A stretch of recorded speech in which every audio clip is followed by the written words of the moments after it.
Right now at 6, breaking news in the case against Casey Anthony. She returns to court as a judge hears several key motions in her case.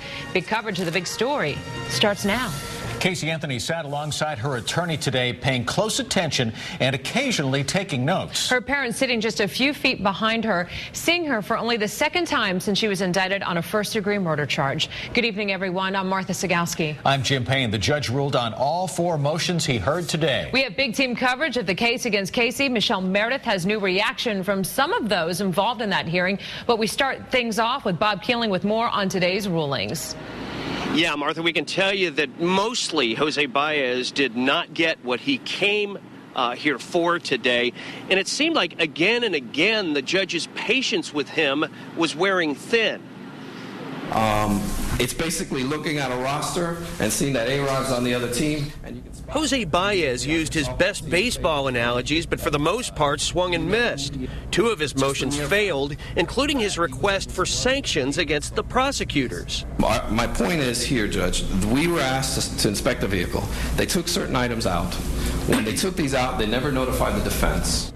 Prosecutors argued that Baez and his defense team got full disclosure. The situation that we have here is that there is a whole-scale failure of proof to support this motion.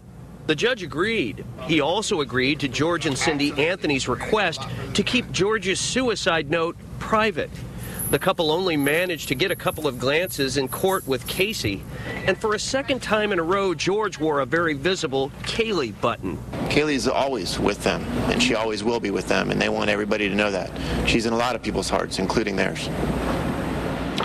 Now, there was a final motion. Baez was granted access to any notes made by the investigator who examined a computer hard drive belonging to one of Casey's ex-boyfriends, but it's unclear if there are even any notes to have.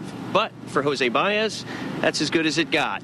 Reporting live at the Orange County Courthouse, I'm Bob Keeling, WESH 2 News. Bob, thanks. We continue our big story team coverage now with Michelle Meredith. And Michelle, you spoke with Casey's father, George, after the hearing today. What did he have to say?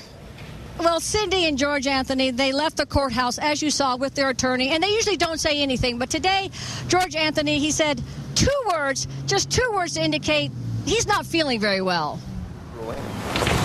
That's enough. That's enough said. George, your response?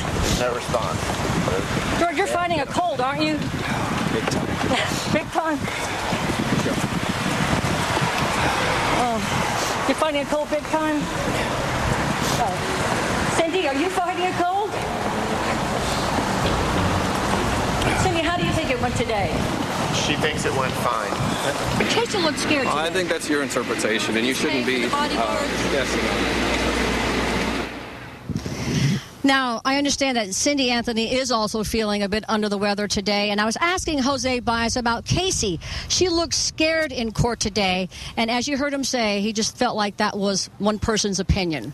Live in Orange County, Michelle Meredith, WESH 2 News. Michelle, thanks. More proceedings in the case against Casey are scheduled for tomorrow. Jose Baez is set to depose Richard Kane, the Orange County deputy who may have missed a chance to find Kaylee's remains way back in August. As always, we'll have the latest developments on air and online at WESH.com.